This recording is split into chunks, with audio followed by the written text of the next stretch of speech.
अंग civil services के YouTube channel पे सभी छात्रों का अभिनंदन है। कल महाशिवरात्रि है। संस्थान में अवकाश है और आज कुछ फुर्सत मिली है, तो मैं सोचता हूँ कि जो 67 के छात्र हैं उनके मार्गदर्शन के लिए कुछ बातें मैं शेयर करूं।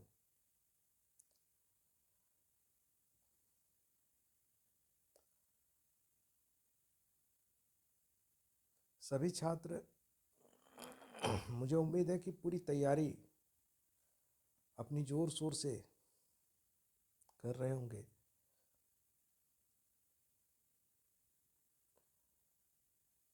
अब आपके सामने 60 दिनों का समय बचा हुआ है और इन 60 दिनों में आपको कैसी रणनीति अख्तियार की जाए कि आप प्रारंभिक परीक्षा में सफलता अर्जित कर सको। हमारे एक बैच खत्म हो चुका है और कुछ नए छात्र भी हमारे पास आए हुए हैं। वैसे तो मैं दिन भर व्यस्त रहता हूँ, उन्हीं बच्चों के पीछे बड़ी मुश्किल से अपने लिए समय निकाल पाता हूँ और यही कारण है कि मैं जो रिकॉर्डिंग करता हूँ रात के 10 से 11 बज जाते हैं रात, क्योंकि जो नए छात्र हैं उनको भी देखना है, जो हमारे पुराने छात्र हैं उनको भी देखना है। अक्सर ऐसा होता है, मैं बोल देता हूँ कि छात्र क्लास ख़त्म होने के बाद, कोर्स पूरा होने के बाद वो अपने अपने घरों को चले जाते हैं और सेल्फ स्टडी में लग जाते हैं। वो भूल जाते हैं कि मैंने किसी के साथ एक लंबा समय गुजारा है, लेकिन मैं छात्रों को भूलता नहीं हूँ, मैं उन्हें याद रखता हूँ और इसी वजह से मैं हमेशा कुछ न कुछ वीडियो उनके मार्गदर्शन के लिए डालता रहता हूँ।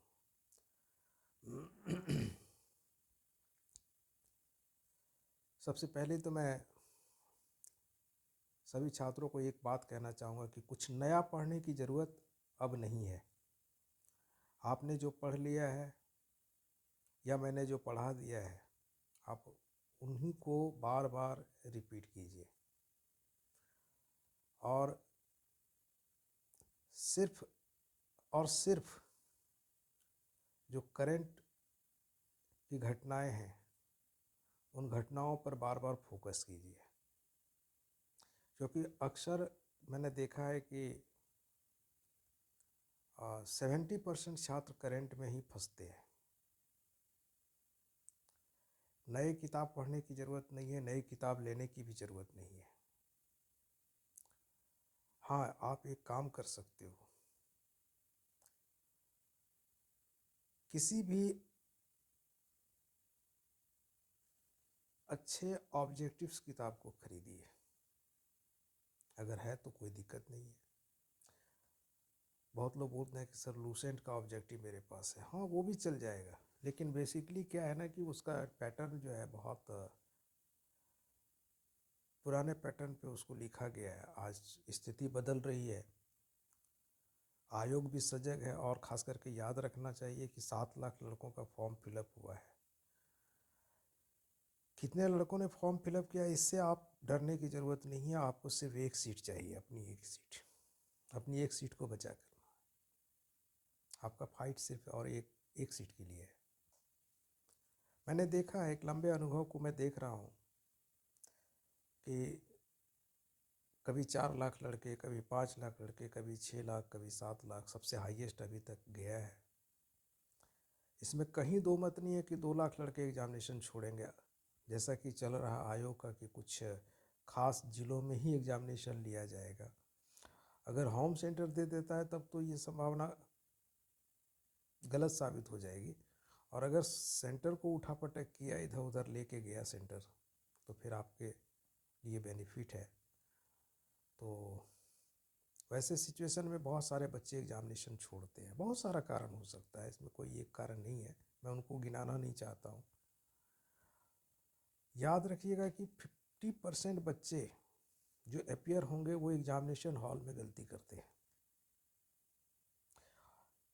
और उस गलती के पीछे सबसे बड़ा कारण ये है कि वो बेसिक बुक तो पढ़ते हैं, लेकिन अंतिम समय में वो अपनी जो पढ़े हैं उसको प्रैक्टिस नहीं कर पाते। तो अब जो 2 महीने का जो समय मिला हुआ आपके पास, इसमें सिर्फ और सिर्फ करंट को जोड़िए और किसी अच्छे ऑब्जेक्टिव बुक, अरिहंत के भी बुक आए हुए हैं जो ऑब्जेक्टिव्स में है। हाँ, कुछ लड़के कहते हैं कि सर नए पैटर्न पे नहीं है। मैं वैसे छात्रों को कहता हूँ कि मैंने जब पढ़ाया, कॉन्सेप्ट दिया, तो फिर आपके लिए ये कोई मायने नहीं रखता है कि वो 5वां ऑप्शन वाला प्रैक्टिस सेट है या नहीं है। और बाज़ार में जो प्रैक्टिस सेट आ रहा है, बीपीएससी के नाम पे आ रहा है, 67 के नाम पे, आप उसको मत लीजिए, मैं हमेशा मना करता हूँ, क्योंकि वो कितना ऑथेंटिक है, कितना सही है, बड़ा बिना देखे तो मैं नहीं कह सकता हूँ, मैं हमेशा उसमें डाउट रहता हूँ। तो किसी भी ऑथेंटिक एक पब्लिशर की किताब को लीजिए, बहुत सारे पब्लिशर हैं, उनकी किताब को लीजिए। और अरिहंत ने तो हर तबके के बच्चों के लिए बना दिया है,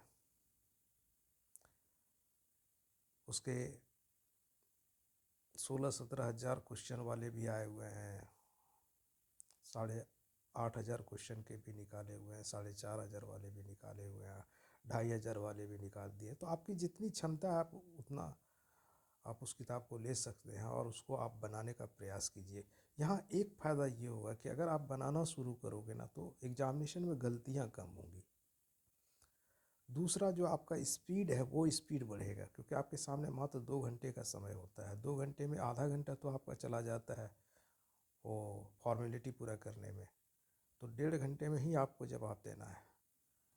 माइनस मार्किंग है नहीं, अभी तक तो नहीं है, और बीपीएससी क्या करेगा इस पर अभी कुछ कहा नहीं जा सकता है। पहले से कोई सूचना दे करके वो कोई काम करता नहीं है। फिर भी अभी तक पारदर्शिता बना के रखा हुआ है, इसके लिए बीपीएससी धन्यवाद के पात्र है, वहाँ के सारे लोग पात्र हैं। तो आप उस किताब को परचेज कीजिए और घर में बैठ करके प्रैक्टिस कीजिए, स्पीड बढ़ाइए। और करंट के लिए भी आप ऑब्जेक्टिव का सॉल्व कीजिए, क्योंकि ऑब्जेक्टिव सॉल्व करने से आपके ब्रेन पर जोर पड़ेगा, आपको आपकी याददाश्त वो दुरुस्त होगी, और आप एग्जामिनेशन हॉल में गलतियां कम करोगे। आप अपने स्पीड से अपनी क्षमता को आकलन कर सकते हो। अगर घर में बैठ करके अगर 60% बना लेते हो, तो निसंदेह है कि जब बीपीएससी में आप जाओगे तो आप 80 से 85% तक, 90% तक बना करके आओगे। बिहार के लिए भी एक बहुत अच्छी बुक आई है ऑब्जेक्टिव में, वो प्रभास की, बिहार के स्पेशली। बहुत लोग कहते हैं सर इम्तियाज़ अहमद भी ठीक था, अपने समय में बहुत अच्छी किताब निकाली गई थी, लेकिन उसमें जो कंटेंट दिया गया है उसमें बहुत सारी खामियां हैं। मैं उस किताब को आज की डेट में लड़कों को कहता हूँ कि इससे अब दूर रहो। बाज़ार में बहुत अच्छी अच्छी किताबें आ गई हैं, और लेटेस्ट जो डाटा है वो डाटाबेस सारे उसमें डाले हुए हैं, उनको बेस बना करके क्वेश्चन तैयार किया गया। आप उसको एक बार पूरी किताब को बना लो। हाँ, उसमें कुछ चैप्टर है, सेलेक्टेड चैप्टर है, आप उसको पढ़ो, बाकी उसमें कुछ जोड़ने की भी ज़रूरत पड़ेगी। जैसे कि उदाहरण के तौर पे मैं देना चाहूँगा कि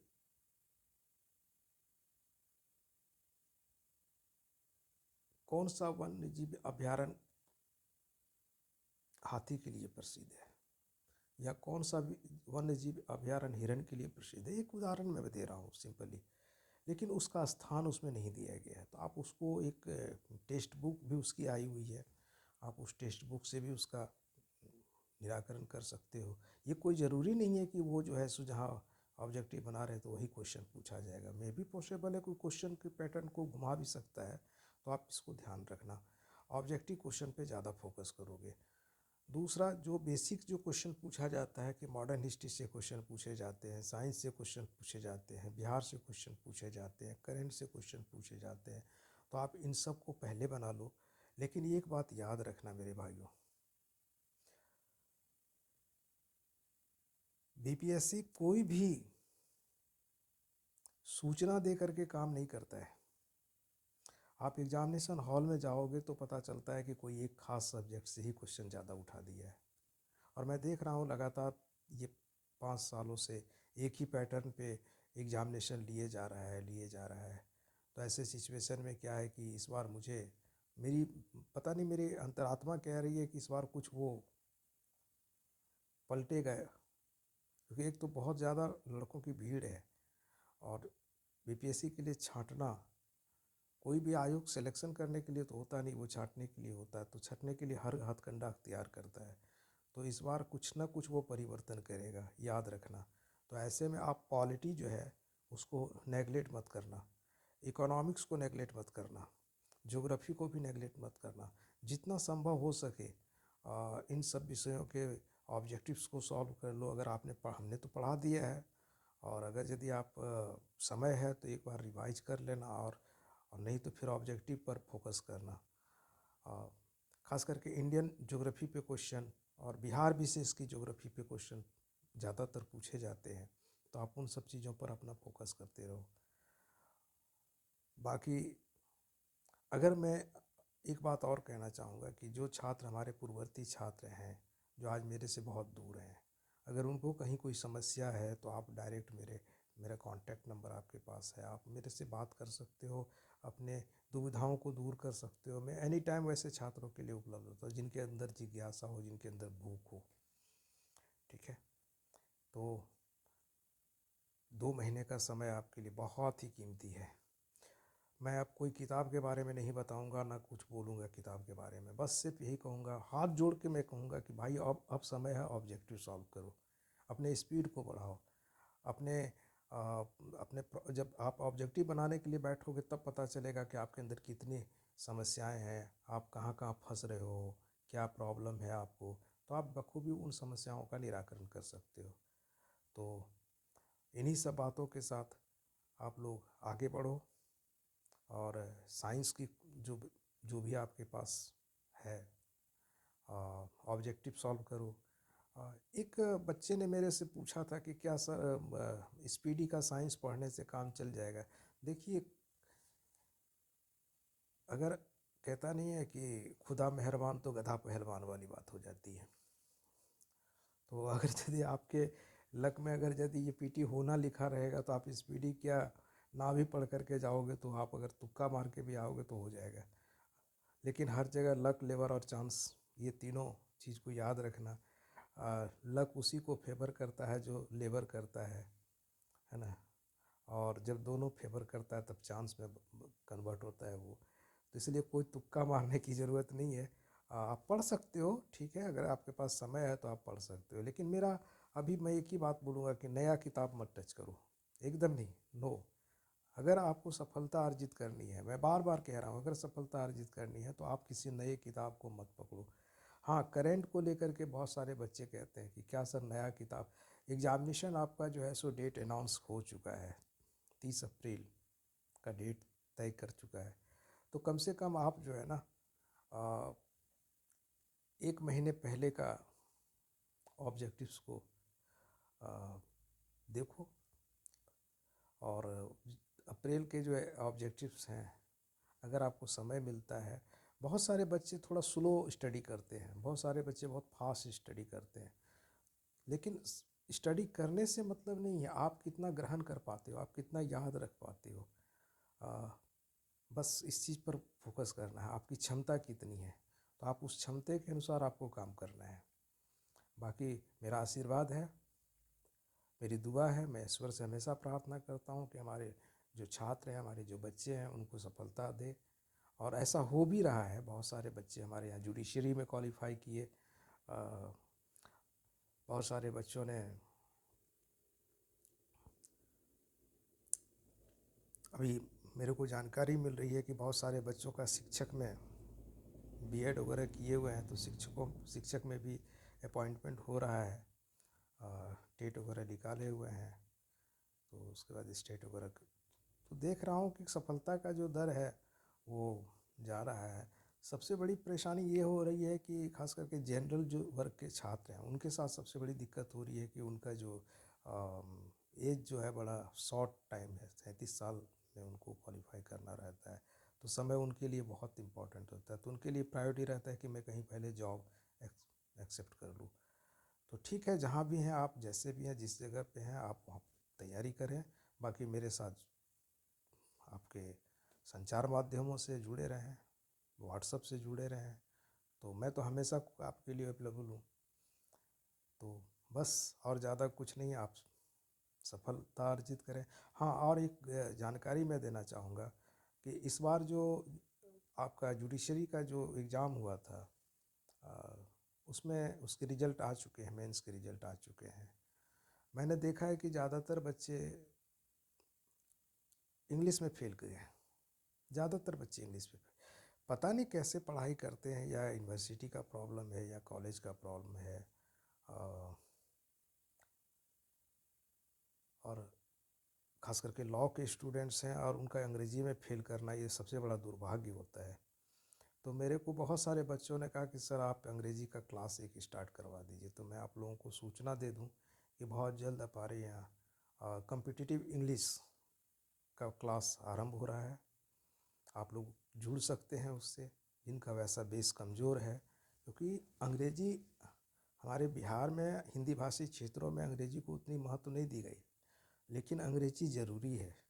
और अंग्रेज़ी के बिना अगर आप लिख नहीं सकते हो, आप बोल नहीं सकते हो, तो फिर आपको दिक्कत हो जाएगी प्रशासनिक सेवा में आने के बाद। तब फिर आपको वहाँ पे जा कर के थोड़ा सा मैंने कई बच्चों को देखा है कि मैं कम्पीट करने के बाद उनको स्पोकन ज्वाइन करना पड़ता है समझने के लिए, लिखने के लिए। तो मैंने सुविधा दे रखा है बच्चों को, आप इसमें ज्वाइन कर सकते हो। दूसरा, मैंने एक चीज़ और मेरे को मिला कि भाई यहाँ पे बहुत सारे स्टूडेंट्स वाले ने कोचिंग वालों ने जो है सो पता नहीं, अनुकरण मैं तो नहीं करता हूँ, लोग मेरा अनुकरण ज़रूर करते हैं। मैं जुडिशरी की भी तैयारी कराता हूँ, तो बहुत सारे बच्चे लॉ पेपर में तो पास कर जाते हैं, जीएस में फेल कर जाते हैं, जीएस में उतने मार्क्स नहीं उठा पाते हैं। तो उन सब बच्चों को मैं कहना चाहता हूँ कि आप अपना लॉ पेपर पे फोकस करो। हालांकि मैं भी पढ़ाता हूँ, लेकिन अभी इतना व्यस्त कार्यक्रम है, शेड्यूल है कि मैं जुडिशरी को लेकर के या एपीओ को लेकर के मैं क्लास अभी नहीं ले पा रहा हूँ, क्योंकि मेरे को खुद इतने बैच हो चुके हैं कि मैं अकेला संभव नहीं हो पाता है। तो वैसे छात्र अगर जीएस की तैयारी करना चाहते हैं तो वो भी हमारे यहाँ आ सकते हैं, अंग्रेजी का तैयारी करना चाहते हैं तो वो भी ऐसे आ सकते हैं। मैंने कई स्टूडेंट्स को मैंने इस बार देखा है, हमारे खुद मित्र भी हैं जो कि अंतिम बार था उनका जुडिशरी, और अंग्रेजी में वो फेल कर गए।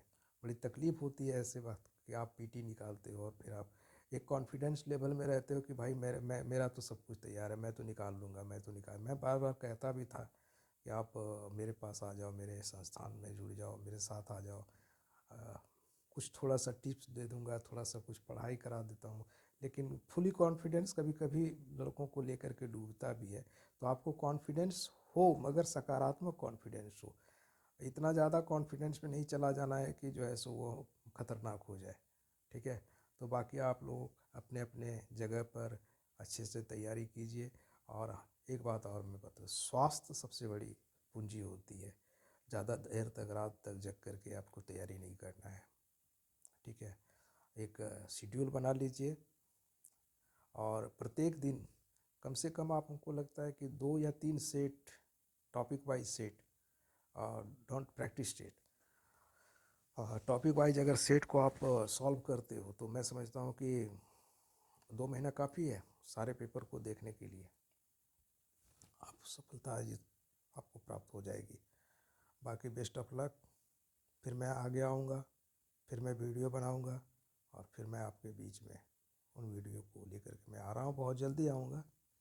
और इस बार मैं कुछ मेंस को लेकर के वीडियो बना रहा हूँ कि मेंस के बच्चों को कैसे तैयारी करनी चाहिए, क्योंकि मुझे पता है कि जो बच्चे पीटी निकालने वाले होते हैं या एक बार जो पीटी निकाल लेते हैं उन्हें उनको प्रोसेस पता चल जाता है, वो बार बार पीटी निकालेंगे। तो मेरा इस बार प्रयास यही रहेगा कि मैं वैसे बच्चों को पीटी ख़त्म होने के साथ ही कुछ वीडियो डालूं ताकि वो मेंस की तैयारी, कोई ज़रूरी नहीं है कि आप संस्था से जुड़ो, आप घर पे भी तैयारी कर सकते हो। मेरा डायरेक्शन अगर यदि किसी का एक अच्छा डायरेक्शन मिल रहा है तो आप घर पे भी तैयारी कर सकते हो, है ना। और जहाँ तक भागलपुर की बात मैं बता दूं कि भागलपुर में हर रोज़ नए संस्थान खुल रहे हैं, और मुझे पता चल जाता है ये बात कि यहाँ संस्थान खुल रहा है, क्योंकि उन लोगों के एक पॉलिसी होती है कि जहाँ पे पुराना संस्था है, जहाँ पे सिविल सर्विसेज की क्लास होती है, जहाँ स्टेट पीसीएस की क्लास होती है, तो वहाँ पे पोस्टर ले जा करके पूरा पोस्टर चिपका देते हैं वो लोग। तो मुझे पता रहता है कि कौन क्लास खुल रहा है और कौन इंस्टीट्यूशन खुला है यहाँ पे, और कितने क्वालिफिकेशन है, मतलब पूरी पूरी बातें जानकारी हो जाती है, कितना पानी में है वो। तो संस्था खुलना बहुत आसान काम है, संस्था से रिजल्ट देना बहुत टफ काम होता है। और आप घर पे तैयारी करो, है ना। लेकिन जहाँ भी आप जुड़ो, बहुत लोग बोलते हैं कि सर पटना चले जाएंगे, पीटी हो जाएगा तो ये हो जाएगा। ठीक है, आप सक्षम हो तो आप जा सकते हो, आर्थिक रूप से संपन्न हो तो जा सकते हो। और मेरा ये मानना है कि कहीं जाने की भी ज़रूरत नहीं है। हमारे छात्र इस बात को अच्छी तरह से जानते हैं कि मुझे कहीं जाने की ज़रूरत नहीं है। वो हमेशा बोलते भी कि जिस सर ने मेरे मेरे को उंगली पकड़ के चलना सिखाया है, जिन्होंने मेरे को पीटी क्वालिफाई करवाया है, वो सर में इतनी क्षमता है कि वो मेंस भी क्वालिफाई करवा सकते हैं, और मुझे इसके लिए ऐड करने की ज़रूरत नहीं पड़ती है। और मैं रेशियो भले ही कम होता है मेंस में हमारे यहाँ भागलपुर में खास करके, फिर भी जो जितने बच्चे रहते हैं, और मैं हमेशा इस बात को जिक्र करता रहता हूँ कि मैं स्टूडेंट के पीछे नहीं भागता हूँ, स्टूडेंट हमारे पीछे भागते हैं। तो बाकी सब फिर मिलेंगे, फिर बातें होंगी, फिर कुछ न कुछ नई दिशा निर्देश आपको मैं देता रहूँगा। इसी के साथ ईश्वर आपको सफल करे, सफलता प्रदान करे। और बाकी एग्ज़ामिनेशन के समय में माता पिता का आशीर्वाद उनका ज़रूरी है, आप उनका आशीर्वाद लेकर के ही एग्ज़ामिनेशन में बैठो। और मेरा तो हमेशा आशीर्वाद आप लोगों के बीच में है। तो चलिए ठीक है, गुड नाइट।